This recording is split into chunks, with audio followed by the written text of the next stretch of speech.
What happens when both ancients die at the same time? Is it a tie? Does one side always come out on top? This has happened before in real games, but what was the outcome? And why? Today I'm going to investigate this, and with the answer, I'm finally going to be able to explain a bug that has been bothering me for over 10 years. To start, let's look at an actual game where this happened. This is a video from Dota Cinema, showing a replay where both ancients die. You see their death animations, the cracks appear, and you even hear the announcers say dire victory, but it shows a radiant victory, and the game was recorded as a radiant victory. So what happened? The comments have a bunch of theories. Some people believe it's just hard-coded, like the game is just coded so that Radiant will always win. This person suggests that maybe overkill damage is used as a tiebreaker. This guy suggests that there's some sort of built-in priority, like a hero versus a creep. I think my favorite theory is this one, which says that game scan runs from top right to bottom left, so it finds the dire ancient dead first and declares Radiant the winner.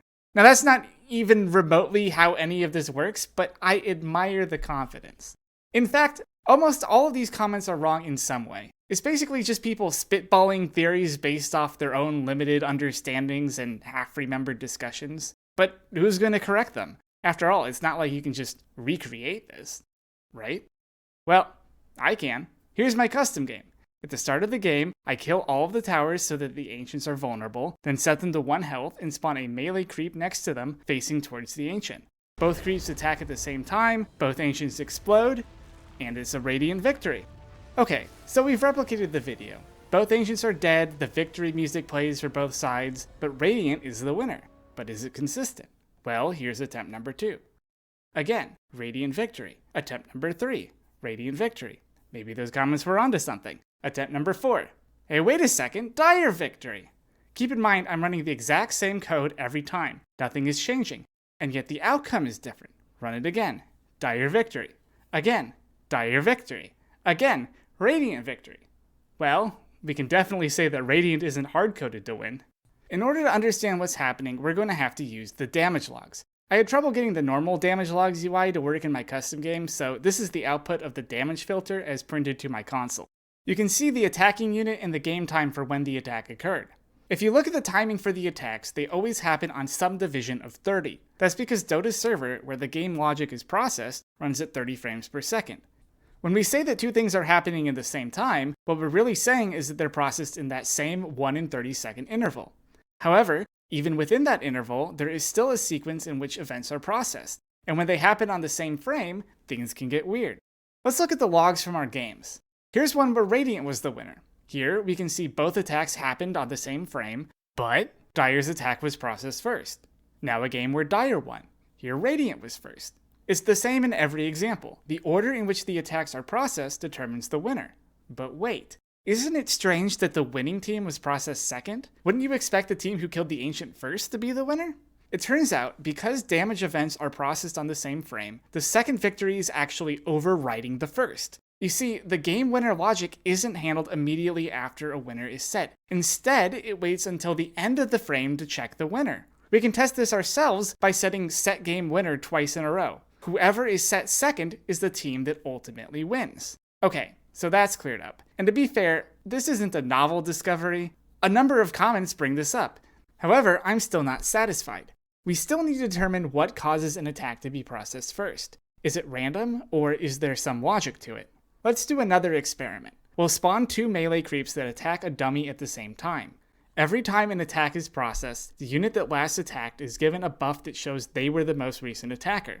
In essence, we've created the same scenario as killing the ancient, except instead of ending the game, you get a little hat. I'll do the same setup and have them both attack the dummy at the same time. And that's interesting. The same creep always keeps the buff. The damage logs verify this. Now let's update the experiment. This time we'll kill the dummy and spawn a new one after each attack. Nothing changes. But what if we kill the creeps and spawn new ones? Aha! Now the winner is changing.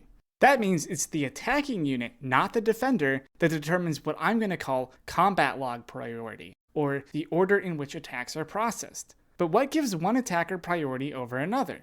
Well, I'm not sure. It's not the order they're spawned, it's not the type of unit, it seems to be arbitrary, but it is consistent. No matter what I do, one unit will always have combat log priority over another. So now we have the language to describe what happens when two ancients die at the same time. The attacker with lower combat log priority has their attack processed second, and their victory overwrites the other team's. Because combat log priority is basically arbitrary, that means the winner is essentially random. This is, to me, a perfectly reasonable outcome. I know a lot of people are going to look at this behavior and call it a bug, and they're not entirely wrong. The way this works is definitely not intended. But in my mind, as long as the outcome makes sense, does it really matter how we got there? Should Valve add custom logic for handling draws? Well, it would be cool. For my research, I found at least 5 examples of this happening in real games, so it does come up and it makes for a pretty cool story, but I understand why Valve wouldn't think it's worth the effort. Cool, we've answered our initial question, but stick with me. Because, now that we have this knowledge, I can finally explain one of the strangest bugs I've ever seen. One that still haunts the game to this day. Here's the bug as it was originally described to me. When Enigma channels Black Hole, sometimes it would do 1 tick less damage over the full duration. That intrigued me, so I went to investigate for myself. What I found was that the results were consistent depending on who I cast the spell on. Some would always take the full damage, and some would always take 1 tick less. And if I had 2 Enigmas, one Enigma would always do the extra tick while the other one wouldn't. This was my introduction to combat log priority. The same interaction that determines what happens when both ancients die at the same time is responsible for this bug. You see, on the last frame of a channeled ability, 2 things happen. The channel ends, and the modifier it created was destroyed. But because these 2 things happen on the same frame, the order they happen depends on the order the units were processed. If the caster is processed first, the channel finishes, and the debuff is destroyed before it can do its last instance of damage. In fact, actually looking at the sequence of events, I'd say that a spell ever doing damage on the same frame it's destroyed is likely a bug. But bottom line, channeled spells should not try to do damage on their last tick, or they run the risk of this bug. Shortly after the black hole bug was reported, Valve fixed it. At the time, I didn't bother to look into how they fixed it, but I am a custom game developer and I do sometimes code channeled abilities, so I probably should look into what they actually did. To start, Enigma casts Black Hole. 2 debuffs are created the second 1 frame after the first. 30 frames or 1 second later is the first tick of damage. 29 frames later the second. 29 frames later the third. 29 frames later the fourth. And then 3 frames later, or exactly 4 seconds after the first debuff was applied, the channel ends. So, Black Hole avoids doing damage on the same frame the channel ends because the damage tick rate is 29 frames, which is slightly faster than once per second.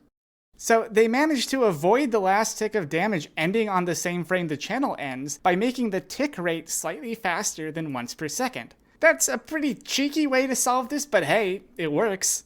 I wonder how other channeled spells work. If you look at the descriptions, they seem a bit inconsistent. Like, okay, Black Hole, damage per second, 100, duration 4, does a total of 400 damage. Okay. Fiend's Grip, damage 70, duration 4.75. It says damage here instead of damage per second, but it still means DPS. And why are the durations using quarter seconds? Like, that's a little weird, right? Flaming Lasso, total damage 200, duration 2.25. Again, the weird quarter second duration thing, and instead of damage per second, it's total damage? Weird.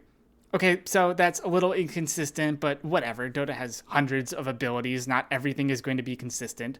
Surely it doesn't mean anything though, right? Surely the skills themselves behave consistently? Spoiler alert, they don't. If you remember from earlier, Black Hole has a tick rate of once per second, but it doesn't do damage on the first tick. If the channel ends before 1 second passes, you won't do any damage.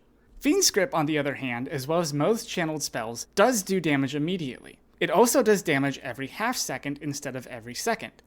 And now you see the reason the duration is weird. At level 1, over 4.75 seconds, it does a nice round 10 instances of damage for a total of 350. The extra quarter second is there so they don't have to worry about doing damage on the last frame. That's right. To avoid the bug, Valve decided to just give Fiend's Grip an extra quarter second of duration at every level. This has the side effect that you can't multiply the channel time with the damage per second to get the total damage. 4.75 times 70 is 332.5, but the actual total damage is 350. Okay, so the tooltip's a little misleading, but at least with Flaming Lasso, they put the total damage in the tooltip. No math necessary. Duration's using quarter seconds again to avoid the same frame bug. Okay, let's try it out. It does damage on frame 0 like Fiend's Grip, and does 4 total instances of damage. But wait a second, the total damage is 200, so why did it only do 180? Well, the math probably works like this. Damage per tick is total damage divided by duration, multiplied by the tick rate. But because the duration was extended by a quarter second, this equation is wrong. By making the tooltip use total damage, they managed to break total damage. That's insane. How deep does this go? To be safe, let's look at every channeled damage dealing ability in the game. And it does have to be channeled. Normal spells that do damage over time, like Searing Chains, don't have this problem. Dismember works the same way as Brain Sap. Damage on the first tick, quarter second added to the duration, but it does the correct amount of damage. Mana Drain, Life Drain, and Shackles all still have the same frame bug. Depending on combat lag priority, they'll sometimes miss their last tick of damage. But their tick rates are so high you'll never notice this. Pulverize would be really obvious if it didn't work. They avoided the bug by having the channel end 1 frame after the last instance of damage. And finally, Upheaval, instead of ending 1 frame late, actually ends 1 frame early, and thus always misses the last tick of damage. Weird. In conclusion, what the hell? How is it that virtually every channeled ability is either still bugged or has a random quarter second duration added to it? Just do what you did for Black Hole and Pulverize, and add an extra frame to the channel duration. Or do something to fix the underlying bug. At this rate, it's basically inevitable that they're going to forget about it and introduce a new spell that still has the bug out of the box. And when that day comes, I'll be there to say, I told you so.